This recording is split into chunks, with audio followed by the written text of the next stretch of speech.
Hey everyone, it's Ronnie. This month we are taking a break from new episodes of the Plan to Eat podcast. So I thought I would share two episodes that are a little older that maybe you missed, that you hadn't listened to yet, but have some amazing information that I think you're going to benefit from a lot. So this is an older episode that Riley and I did. It is an interview with Erin Lowell of YNAB. This episode feels more important now than when it was originally published, with the cost of food and the rise of inflation affecting our food costs. So I think that this is a really important episode. Erin gives so many great tips for saving money at the grocery store. She gives great tips for cooking for a solo person. So I think you're going to really enjoy this episode. Like I said, it's a little older, so the intro is still from Riley and I, and obviously it's an interview with both Riley and I in the conversation. I think you're going to love it. Next week's episode will also be another rerun, and I think you're going to enjoy that one too. So thanks for listening, and I will see you with a new episode in September. I'm Riley. And I'm Ronnie.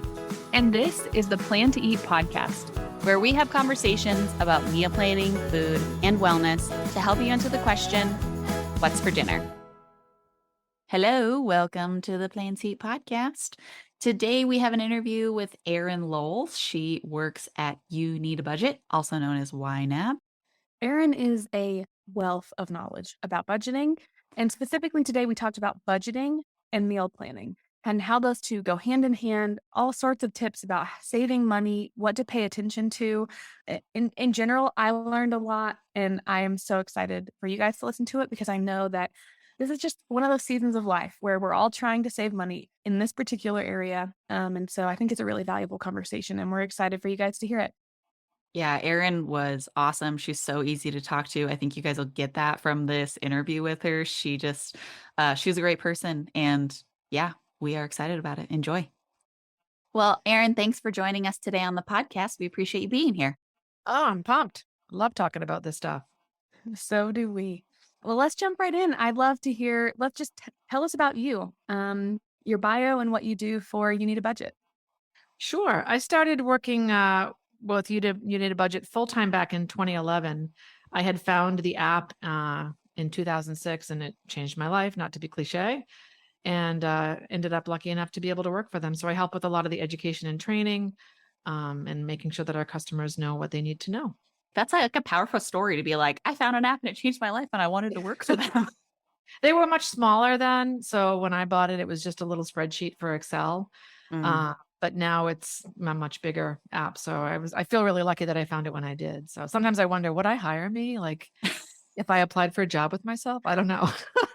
It's actually funny because that's kind of how I feel about Plan to Eat. And like my role with Plan to Eat, like it's grown so much since I've been here. And I'm like, oh man, I've just grown up with the company. I used to do fully support, and then I've just grown in my role, and now I do marketing.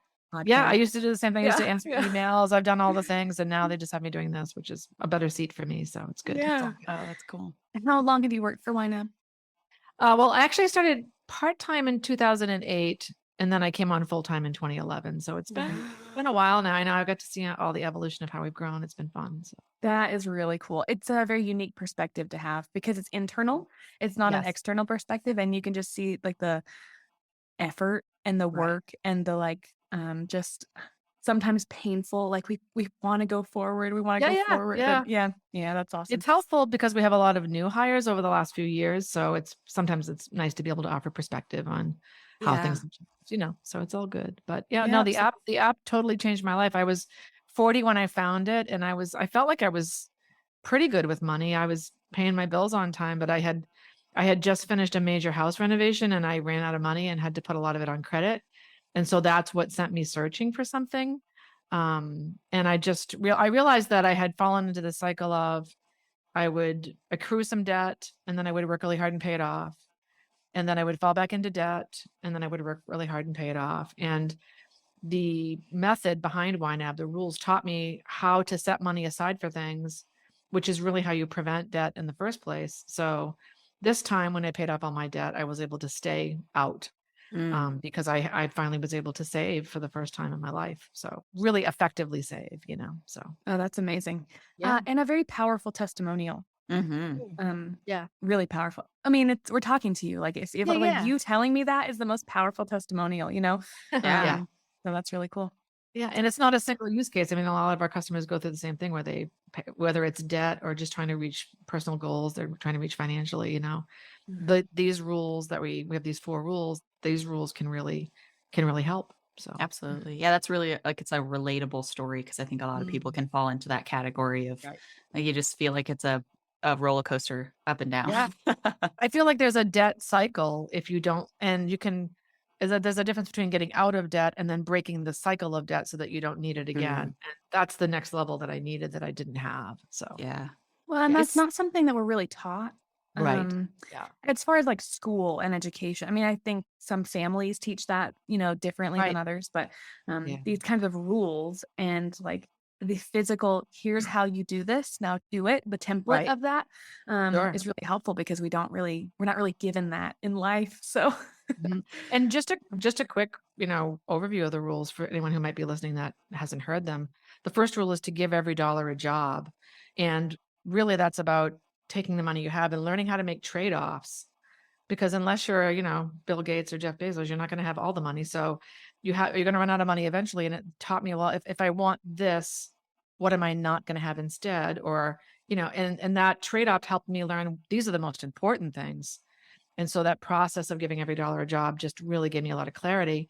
And then our second rule is to embrace your true expenses. And by that, we mean the non-monthly stuff. Because if you ask people to list their bills, most people will list the things they pay every month. Mm-hmm. But, the vet bill, that I don't know when that's coming again. So, or Christmas every year, it's on the same day. We shouldn't be surprised, right? Car insurance, all that stuff. And I learned how to break that stuff down and put a little bit aside every month so that yesterday, I was telling somebody earlier today, I noticed on my phone that this charge had come through from Amazon Prime and it was $139. And I was like, I didn't buy anything for $139. I'm like, oh, it must be the Prime membership. And then I had this momentary, did I set money aside? Oh, yep, I've been doing that every month. I had enough. So it was fine. Yeah. So that was real. That evened out the roller coaster. And then our third rule, roll with the punches, is just this way of saying, look, anytime you're setting money aside for what you want it to do, that's just your best guess at the moment. And because we can't predict the future with 100% certainty, it's okay to make changes and adjust. And that will keep you sort of in the game for the long haul. So that's my favorite rule. And then our last rule is to age your money. And the idea here is we want people to learn to set aside money for the next month so that you're a month ahead of your expenses.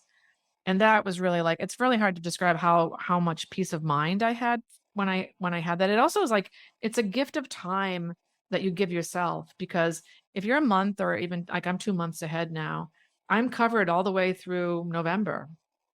So if something were to happen, I have time to react, and just not having to time paychecks to bills, just being able to, I was finally able to, in my 40s, put everything on auto pay because I knew there would finally be enough money in the account. So it was just a transformative way of looking at my money. So it's been awesome.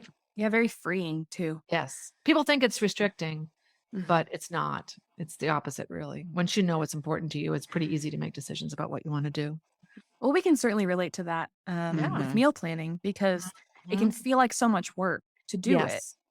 But when you do it, the benefits of it really give you so much freedom and flexibility and lower your stress. And I think those those benefits really correlate with YNAB's benefits. And it can certainly feel like a job, and it can certainly feel like, oh, I don't want to do this. Right. Well, and I think I think in both cases, it's true in the beginning. And it's really just because you're learning a new thing. But like now, my budget is so dialed in, I don't even have to look for some certain, I know what's in there. And I think the same thing is true of meal planning. Like I had decided years ago that I love pizza. And I said, I'm going to learn to make the best homemade pizza. But my first few efforts were not good. But now I probably eat a homemade pizza once every week to 10 days. And I have that so dialed in. I make my own dough and shred my own cheese, but it does not work for me because I have dialed in this habit and it's become a routine and a part of my life. So I think with people who are coming into meal planning, they maybe think I have to plan for all the things, but you can do it in a little bit at a time. I didn't reach all my financial goals on day one, and the same thing can be true of getting in a meal planning approach that works for you. It's kind of a matter of putting down that like instant gratification thing we all really want. Yeah. But it eventually becomes that way because Right. like your pizza, there's things that I do that Sure. were really work up front. And now it's like, no, I just do this thing. And I just it do this feels like, thing. yeah, it's so low effort. Yeah. But it's really great reward. So Yeah. I think it's also true, like with meal planning, I think that if you think about, I was thinking about like what kind of messages we get now about cooking. And, when I was growing up in the 70s and 80s, like my mom wasn't being exposed to like tasty videos or, all these recipe sites that float through your inbox. She just made the same basic 15 so things in a rotation. She was basically loosely meal planning. But now we see these videos. I see them come through my Facebook feed because I watch a lot of cooking stuff. And it's 60 seconds and you're like, wow, that looks amazing. And of course, they're not showing you that they got all the ingredients out, ahead of time, and they've condensed it to 60 seconds and sped everything up, and it looks easy. Then you get everything to do it, and it takes you 20 minutes and your kitchen's a mess. So I think there's a lot of messaging that comes out like this should be easy. We should all be doing this and it should be easy. And I don't think that's necessarily the case. It's just sort of like a mismatch there in what's out there and what we do. Yeah, we at the beginning of September, we did a couple podcast episodes that were all about like customer meal planning tips, so like directly from our customers about meal planning. Nice. And pretty much like that was like across the board. Wow. What people said was like, don't make challenging recipes. Like, don't make new recipes all the time. Kind of like stay away from this Facebook or Instagram phenomena of constantly putting new recipes into the rotation because even if it says it's a 20-minute recipe, you're still having to learn how to cook that recipe, which is going to take you longer. Right. So yeah, so many people, like it feels like the people who really have their meal planning system dialed in are just okay with using the same recipes kind of like over and over again, and occasionally peppering in, something special or something new. I know that I certainly fall into the trap of like, it needs to be special. It needs to be new. Like we're stuck in a rut. It's monotonous. And it's like, really nobody at this house cares, like if we eat meatballs every week, nobody cares. That's a great meal. Yeah. I think it needs to be something you want to eat.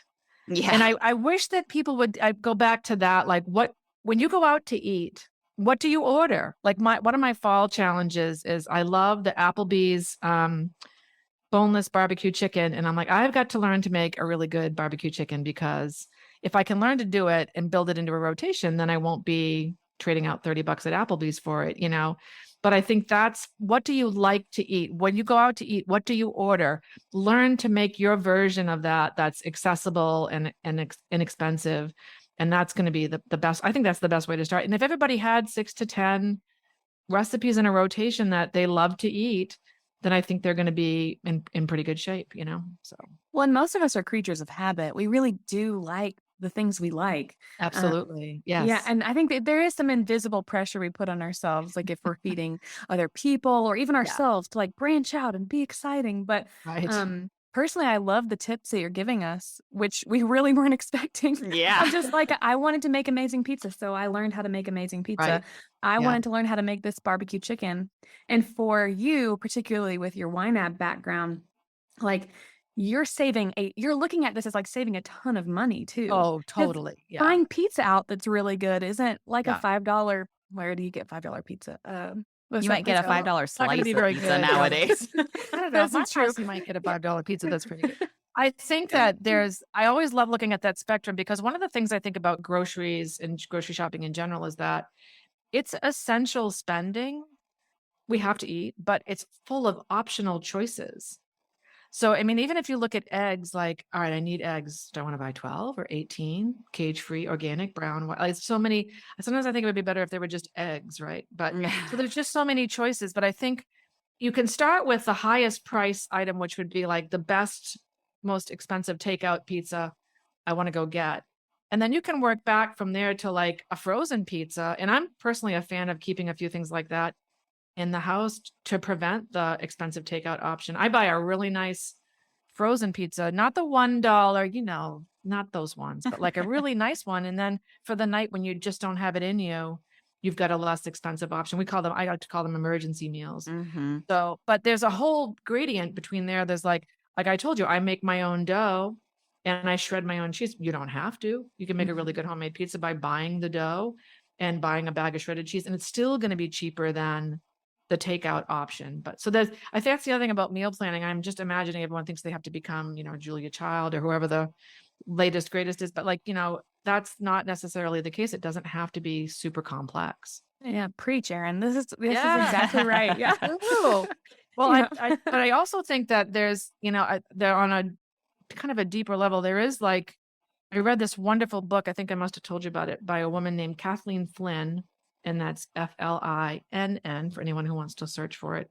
And it's called The Kitchen Counter Cooking School. And she was a trained chef, but she found this fascination in figuring out, why have people strayed so far from, home cooking? And we are all now, because of the rise of processed foods, a lot of us are a couple of generations away from growing up next to somebody who showed you how to do all the things, and if you look at even a recipe today, they list every step. It's not unusual to see a recipe that has 17 steps laid out, but if you pull a cookbook up from 100 years ago, it might just say, prepare the chicken, because people knew what to do. But because we have so much convenience food, I think we've lost. And I think that's one of the things that gravitates us back to a lot of those videos is, I don't know how to do this. Why don't I know how to do this? And so for part of it for me is I just have a personal interest in gaining a lot of these grandma skills, I guess, of learning how to do all the things. So Yeah, so do we. And in reality, a lot of those things actually save us a lot of money by doing it ourselves. right. Because if you go, let's just use prepare the chicken Sure. option. If Right. I were to, well, maybe my great grandma would have had her own chicken that she had to really That's right. prepare. But You're let's absolutely go right. with the chicken, the whole chicken I can buy at the store. Right. Versus just the breasts or just the thighs or something. The price difference on those is extraordinary. Yeah. And so if we can go back to some of those basics, Right. we're actually going to save a lot of money too. Right.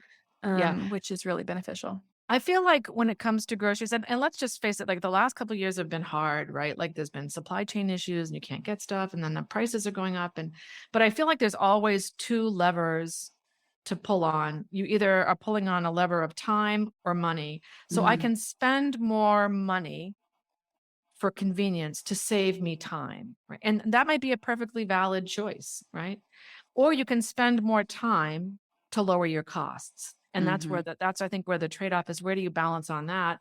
And even on the time component, like some things, like we said, will take more time initially, but once you learn the skills, they get even easier. So I think there's a sweet spot for everybody somewhere on that. Do I want to invest more time for it? There was a grocery store I used to frequent, and they had peeled garlic, and just fresh peeled garlic in a little container. I'm like, I don't care if I throw half this away.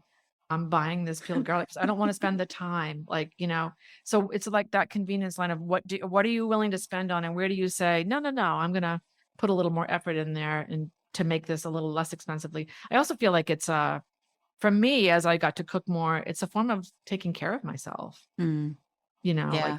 so when I was chopping vegetables one day, I was on a Sunday prepping. I prep on the Sunday for the week. And I just thought, I'm prepping all these vegetables and cutting everything up, and I feel like I'm doing this really nice thing for my future self. I'm getting ready, and I'll be in a good position to get through the week without, caving to other things. So, yeah. Well, we certainly agree with that because, we think that meal planning and budgeting, they're both kind of like forms of self-care. I want to go back to your levers though, because I really like that comparison of the time and the money, because I think, we have gotten into this fast-paced world where it's everybody's schedules are so jam-packed, and all of your kids have all their activities and you have your own activities and meetings and all this stuff. Right. And I think that a lot of times when we talk about here's the way to save money, or here's the way to, make a nourishing meal or whatever, there's almost this level of guilt of okay, well, I'm really busy and I don't have the time to do these things that you're recommending. Yes, that's right. And it's really nice to relieve that, to be look, it can be a balance of these two things. Right. It doesn't just have to be one or the other. And just because you're needing convenience right now doesn't mean that you're failing, Right. Absolutely. Ernie, one of our teachers, he has 3 teenage boys, and he said when the pandemic started, I always tell the story about him, he doesn't mind, but he said when the pandemic started, he really got into online ordering because we were trying to avoid going into stores. And he said, oh my gosh, I got my Saturdays back. Mm.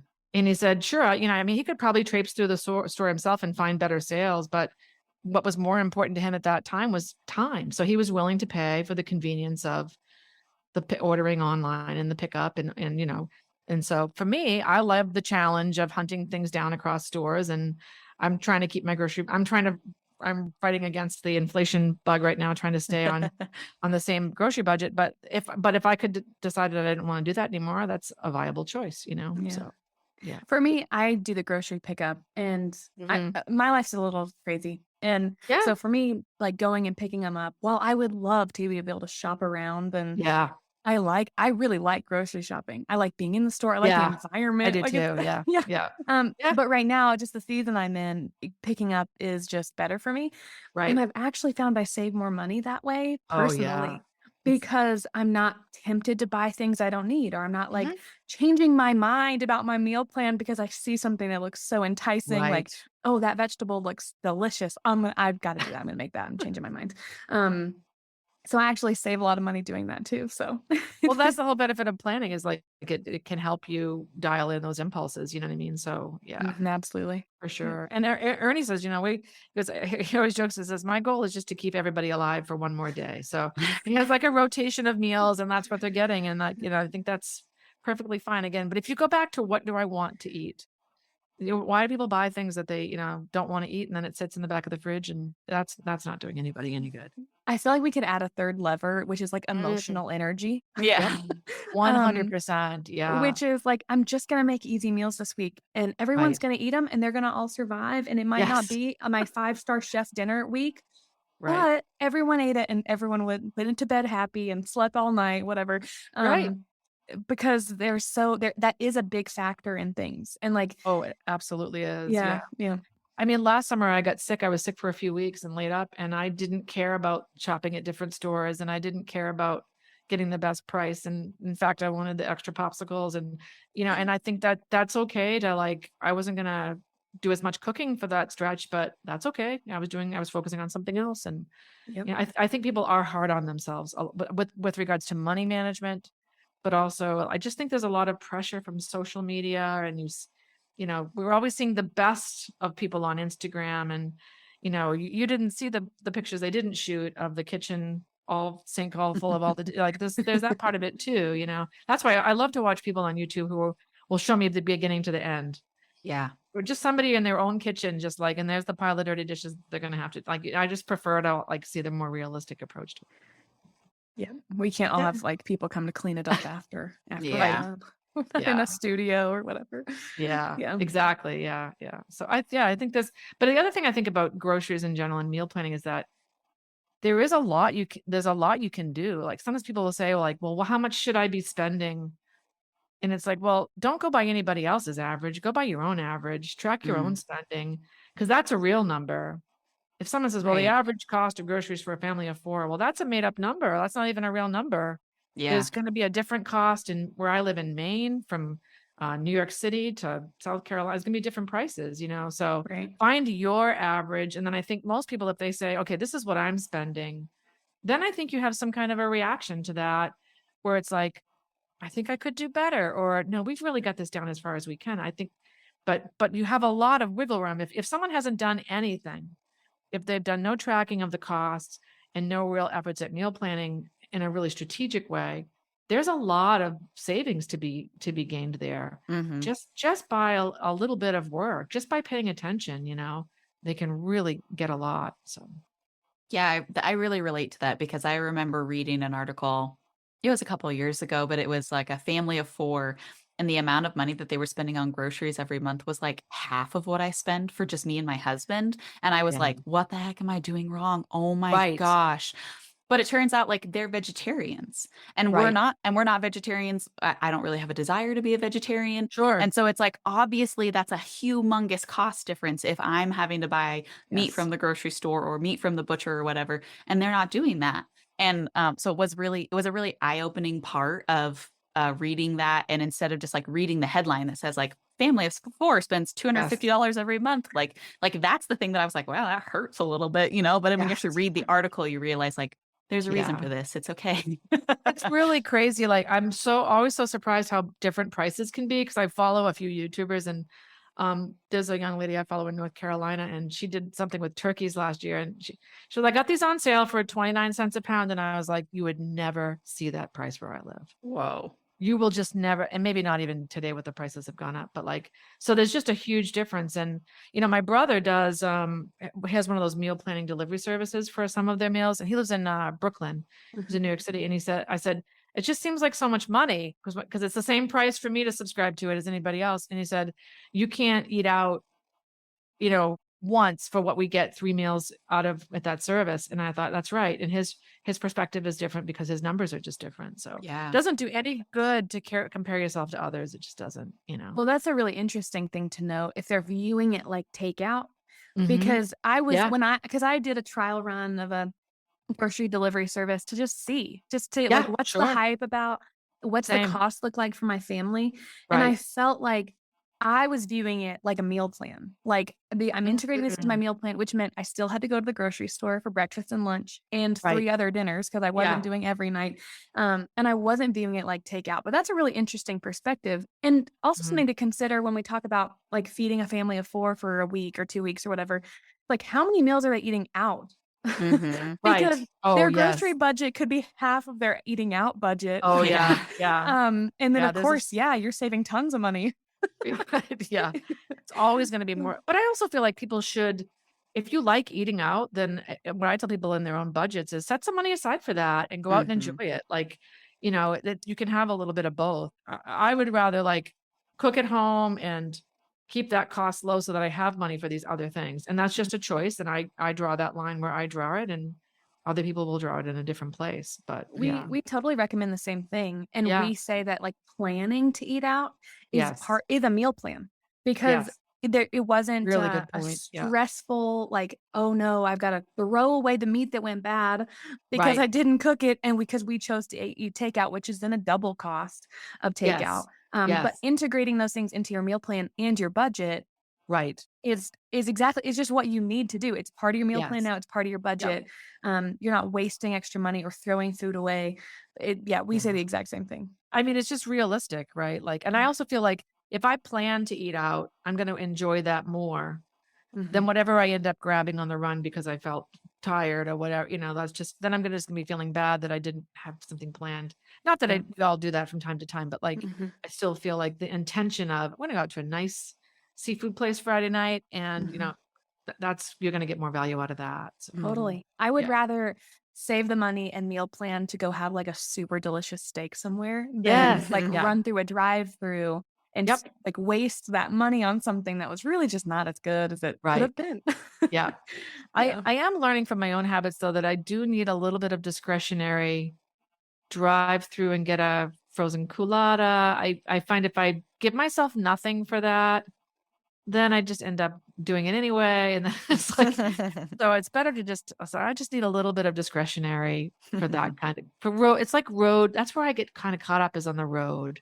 Mhm. Mhm. Road food always kind of gets me, but Yeah. anyway. Yeah. Yep. Okay, so if somebody hasn't been tracking their spending as far as their groceries and stuff goes, what do you think is like the best place for somebody to start to try and like either assessing like what's a reasonable grocery budget for them to have? I think if, first of all, I think like just tracking it and get your starting number. And then I think you have to say, the question one thing I've been working on is like, okay, did I throw anything away? Mm, Because if I'm throwing food away on a regular basis, then I'm buying too much. That's a yeah. good sign that I'm not. And I was always like, oh, broccoli's on sale. I'll get 2 heads. And then one dies in the back of the fridge because I didn't have a plan. So Mhm. if you're planning, then I think that's a pretty good way to start. So tracking, and then are you throwing anything away? And then I think it's after that it gets down to like, do I want to do anything else about it, or am I content right here? And if you do want to do something else about it, there is a lot of wiggle room by price shopping. You know, I'm a huge user of like store brands. But not for everything. I have my, little things I like to have the brand of, and I think everybody does. But if you haven't experimented with store brands, is it okay to mention a YouTuber? Yeah, sure. Yeah, Yeah, go yeah. ahead. So I had watched this video that See Mindy Mom, that's the name of the channel, See Mindy Mom. She had done a comparison of like 25 items, store brands versus the real name brands, and the difference was like astounding. Like I couldn't believe it. So if you haven't done any experimenting there's nothing wrong with saying, I'll try the store brand version this week, and if we hate it, we'll just go back to the other version. But there's significant savings I think that can happen there. So, and it all depends on, like, again, it goes back to how much more time do you want to put in to get the cost down. Like you get to a point where you're like, I'm good. I'm not going to raise chickens. Yeah.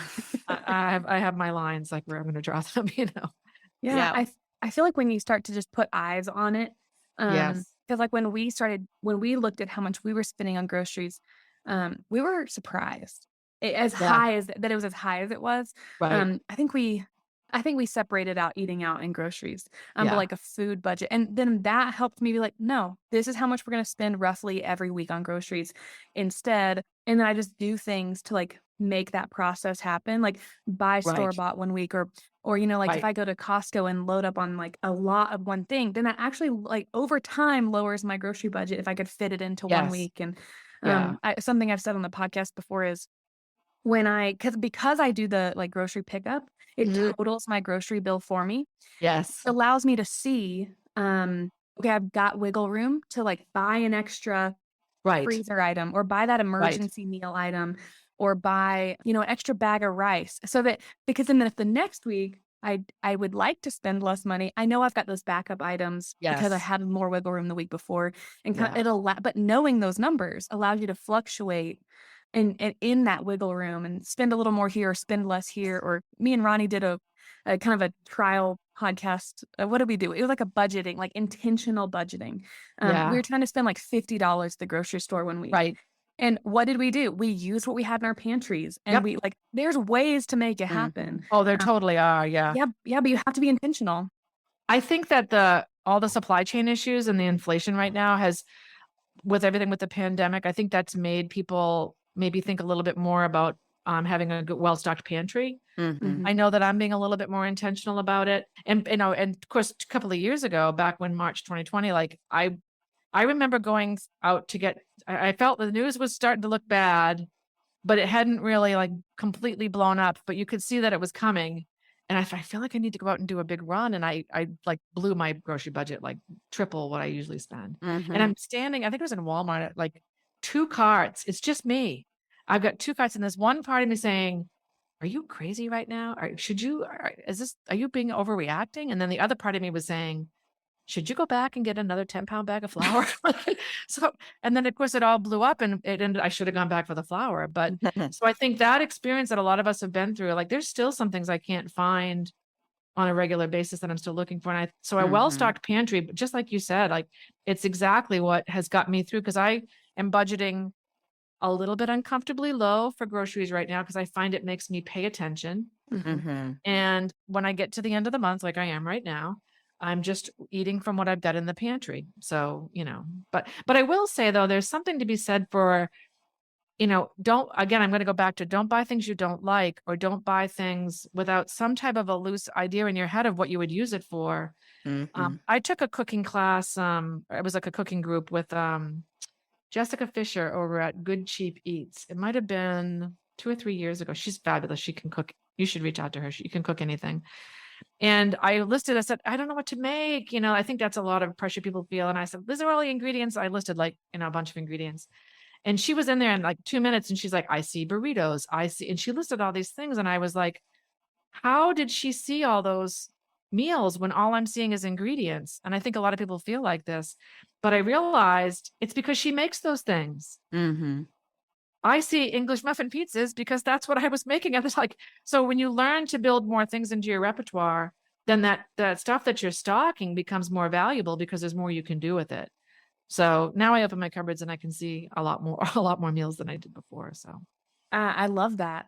I love that, and I think that's something Ronnie and I try to do on the podcast Yeah. sometimes. It's just give people ideas to help them Yes. branch out mentally. Right. But having like a meal planning buddy, kind of like how Yes. that woman that I don't remember what you Yeah. said her name, Jessica. Yeah, Jessica Fisher. Yeah. She just looked at what you had. It's kind of like if I were to go to Ronnie and be like, I have no idea. Here's a picture of what I've got in my Here's what's pantry. in my What, cupboards. what do I make? That emotional lever maybe is too Yes. far forward. I feel like there's so much pressure out there from cooking. I feel like it's decision fatigue. I can't decide right now, but here's another related point. Like I was on a work trip last week or 2 weeks ago, and they fed us, and it was buffet style. And my experience with that is usually there's one thing that I will eat and there's usually like the vegetarian choice but I was happy with every single, it was so delicious, all of it. Like, granted, somebody else was making it for me, but I also didn't have to decide. Like, so I do think that there's something to that. But if you're meal planning and you're thinking ahead, you've already decided, it can be as simple as Taco Tuesday, Pizza Friday. You've probably said all this stuff in the past, but I really think if everybody knows Wednesday night we have spaghetti and garlic bread and a side salad, then no one's going to argue about it. There's no decisions to make. You've already made the decisions. And budgeting is the same way. I'm not going to worry about my Amazon Prime. I've already decided, put a little money aside. It's all good. So do you plan for a week or a month or two? What's your meal planning process look like? That's a great question. I mean, I am trying to maintain the well-stocked pantry right now, and I am paying attention to, and I also have a freezer. So I'm paying attention to I like to have boneless chicken breasts in, and the prices on those right now it's been awful. But I'm pretty well stocked right now. But I'm paying attention. Like if I saw a sale on something that I needed in my pantry, I'd be in fact, the grocery store in town has got whole chickens on sale right now. And I mean to go down there and grab a couple. So there's that part of it as keep a good baseline of stuff in so that you always have something to go to. But other than that, then I usually sit down on Sunday and decide, okay, what do you want to eat this week? And do you have what do you have in that needs to be used up? And is there anything else I might feel like trying something new, or something else I just want to add back to the rotation? I might make a quick run out. So my shopping trips, I'll sometimes put my groceries onto the conveyor belt, and I feel like this is the strangest collection of items because I've got 3 cans of coffee, 6 cans of pumpkin puree, and a bag of salad. But I'm trying to feed 2 beasts, right? Make sure the pantry's well stocked, and think about anything else I want to add to the upcoming week. So baseline is in the pantry, and then I supplement fresh because I do think it's important to me to eat fresh, and you can't hold food forever. So that goes bad. Yeah. And if I make one thing, I'm good with leftovers. I think a lot of things are better leftover, but one thing won't get me through the week. I find I need 2 things at least to rotate from as one person feeding myself, I do think it's harder for those of us that are cooking for one. I've been experimenting with halving some recipes because I do like to cook and I do want to try other things. And, I just feel like a lot of soup recipes, it's like a vat of soup. There's only so much of this I'm going to eat 5 days in a row. So that's, I think, the challenge for people who are feeding 1 or 2 people is how to get not bored with the thing that you just made. So yeah, I don't think we've had very many people on the podcast who have that experience of cooking as a single person. So I mean, if you have any tips, we would love to hear them because I'm sure there are listeners out there who would be interested. I mean, I will freeze some things, and I try to freeze things. I've been working on freezing things in the right portion. So I make my own pizza dough, but I don't make it fresh every day. I make a bunch and I portion it out and I freeze some. So I just pulled some out today so I can make a pizza tonight. And the one that I've been working, I prefer to make my own dried beans. I'm trying to get away from the cans, but if I portion it wrong, then I can pull too much out. So I've been portioning it in smaller amounts. I do think freezers can be really, really useful. It has not been super effective for me to make something and freeze, a meal-sized portion. And then I don't know why I can get it into the freezer. I just can't seem to get it out, and so that hasn't worked for me. That's why I'm trying a lot of I'm going to make, and fortunately, so many recipe sites, including yours, makes it so easy to just reduce the amount of servings, and that will recalculate all the amounts. And that's been pretty effective for me. I made 2 weeks ago, I made a creamy chicken and rice soup, and I said, this is too much. I know it's going to be too much. So I halved it, and it was perfect. And it got me, it was a good solid meal for the week. So I think being realistic about what you're buying, people tend to overbuy, especially for fresh stuff. So to move the needle, anytime I think you want to move a needle, if you swing too far the other way, that can help you. So when I like the broccoli example, or I bought too much, right? Okay, I'm just going to buy way less. Oh, that was not enough. And that can help you, having both sides of that experience can help you realize how much you really need to buy. But just a question in the store, am I really going to eat this? Am I really going to eat this? Sometimes that stopped me dead in my tracks. No, Erin, you're not going to eat this. You're not going to cut this pepper because you've already got 2 other meals, right? You're not going to do it. So, it's just that intentionality, I think. Yeah, I think so. Yeah. And when you put on those glasses of intentionality and you go to the store and am I really going to eat this much? Like I way overbought broccoli recently too. And I had to throw it away. And I was like, what was I thinking? It goes bad really fast too. I didn't even eat that much broccoli. Like, what was I doing? But if I had spend a little bit more time being intentional, I would have thought, no, this is way too much. And so I really like that. I'm just like sitting there and thinking like, will I do this? But also underbuying sometimes is okay because it teaches you a lesson if you're paying attention. Yes. Of like, I need to buy a little more. Right. I should have bought a little bit more. Yeah. I wish I had more of that. So but serving sizes is a great, just a great reminder for smaller households or larger households. Yes. Because within Plan to Eat, it scales the ingredients that you're buying down or up. So then you're buying exactly what you need for certain things. I find that I can never make an entire batch of cookies. It's just me, my husband, and a 2-year-old here, my 2-year-old. Right. But we can't, I shouldn't eat a whole batch of cookies. But also we don't usually eat them. And so if I make the whole batch, I'll freeze it. But then sometimes that's a hard time getting out of the freezer at my house. I don't know what it is. Someone should do like psychological research on how is it hard to get things out of the freezer. But but the cookies, you could freeze the dough too. Well, I do that. Yeah. Okay. Yeah. But I've just started halving recipes. But it really actually is saving my budget too, because in the long run, I'm using less sugar. I'm using less eggs. I'm using whatever the ingredients are. Yeah. So then if I use 1 egg instead of 3 or 2 or whatever, I have 1 egg to eat for breakfast the next morning, which pushes me out another day. Yeah. Which is silly, but if you're really being intentional about your grocery budget, these are the things that you're looking at. Yeah. Yeah. I've seen some people do like those challenges too, where it's like, I'm going to try to feed 6 people on $40 and see how far I can go. And I think those can be an interesting experiment. And again, testing limits. And I think they're fascinating to watch. I prefer to someone who does a healthy approach, and it's amazing what you can do. But sometimes I feel like it is a little bit of the sad side of it is like, if I had $25 each week, that's not as good as having $50 every 2 weeks. Because if I have more I can spend at once, I can get a little bit ahead of it. I can get the bigger bag of rice that will last at a lower price that will last, a little bit of a tangent there, but Oh yeah. Yeah. No, but it's applicable still though, because there is that idea of like, I mean, you come across sales all the time that are like 3 for $4, when usually, 1 can is $3.50 or something, Right. So it's like, if you do start out with a little bit more, oftentimes you can maximize your money in, particular ways like that. And Riley and I talked about this before on the podcast, is that like, I don't have very much space in my home. And so like, I don't have like a pantry to be able to like fill up with food. And so I have to be intentional about not buying things like that, like not buying the 3 for $4 because I don't have a place to put the 3 things. I only have room for the 1.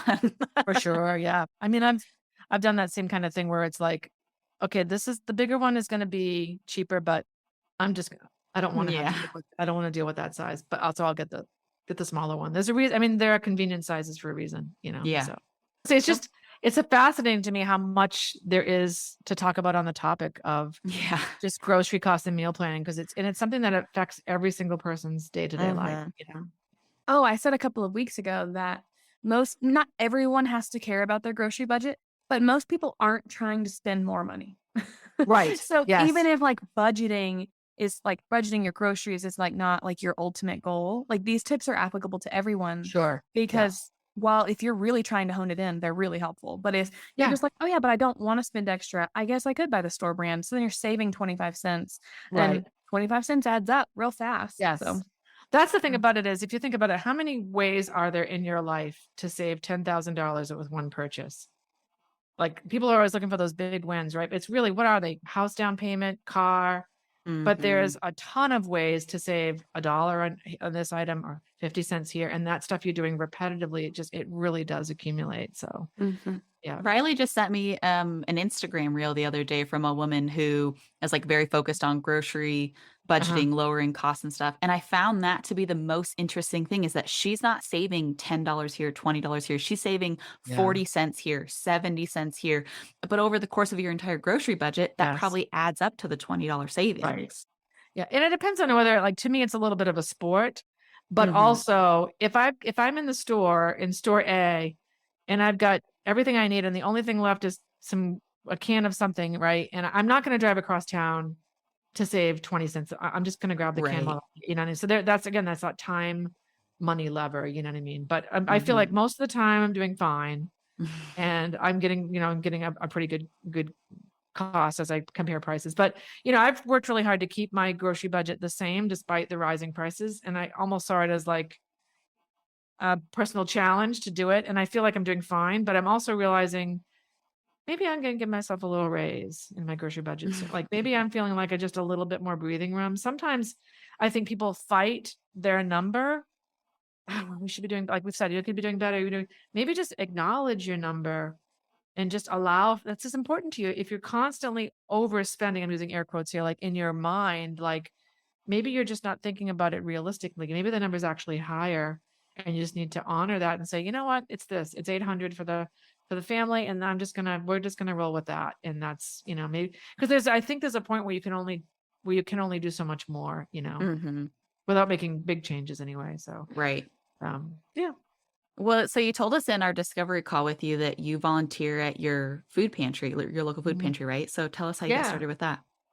I got started, like, the food pantry is located near where I used to walk on a regular basis down near the waterfront park. And when the pandemic started, I just saw cars lining up down there, and I just thought, wow, I'm just so lucky that I didn't have any impact on my income during this. And it really bothered me to see that people in my neighborhood were struggling, And so I volunteer. They have a lot of volunteers over there. So sometimes they send out the sign up form and I'm like, oh, they took all the slots this week.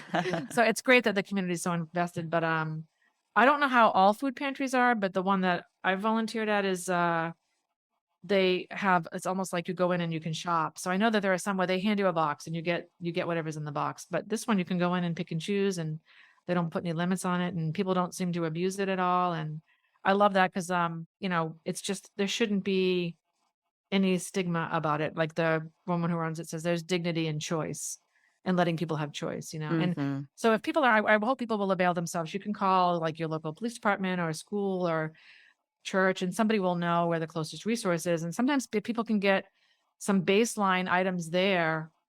They can almost like get a jump start on their budget so that the money that they do have to spend to supplement, is being used effectively. No one should be hungry. Mhm. There's tons of resources, and we're happy when someone comes in and takes the food. I'm not judging anybody. I'm just so happy to know that people are being fed.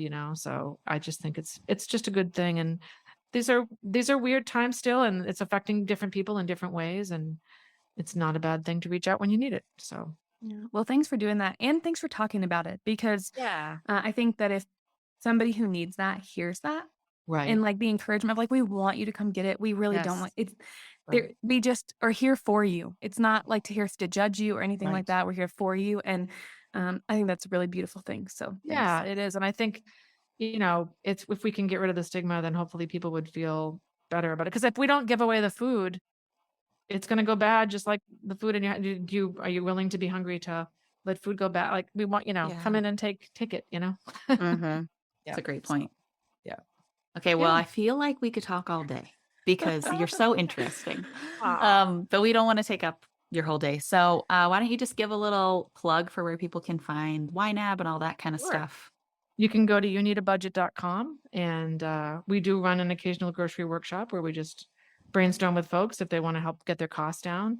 But if anyone's feeling, like they're not in control of things, I do think it's a great tool for getting in control of your money. And it's really the method under the rules underneath the app. That's really where the power is. And you can go to our site and just read about the method, and people could implement it on paper and pen if they wanted to, but that's the game-changing piece of it, So yeah, that's great. Well, and then we also like to end our podcast asking what's a delicious recipe that you've eaten recently that you'd like to share with us? Well, it would be the soup that I made last week. It beat the soup that I made this week, which is like, this is okay, but that one, it was a creamy chicken and rice, and it was from Beth Munsell over at Budget Bites. Oh yeah, we love her. Her stuff is just, that woman taught me to cook, and she's one of the people. So it's a good one. I will say she did not call for any bouillon or stock, and I threw in some homemade chicken stock in it. I thought it was just a flavor bomb. So awesome. Don't underestimate soup. Soup is good. No, I'm a big fan. Ronnie's a big fan. Yeah, we're soup fans. Convince us. Yeah. It's finally soup season. Yeah. I couldn't make soup in August, but now every week. Time. We're here for the soup. We are here for it. Yes. Well, thanks for having me on. It's fun. Thanks for coming on. It's been great. Yeah, this was fantastic. Thank you so much. Awesome. Thanks for listening to this episode of the Plant Eat podcast. We love hearing different approaches to food, and we hope that you enjoy hearing it too. We would love to invite you to find all the recipes mentioned on the Plant Eat podcast in our podcast account on Plant Eat. You can go to planteat.com/PTE pod. That's PTEPOD. And the variety of recipes that you've heard about and the variety of eating types that we talk about, those can all be found in that account. Thanks again for listening.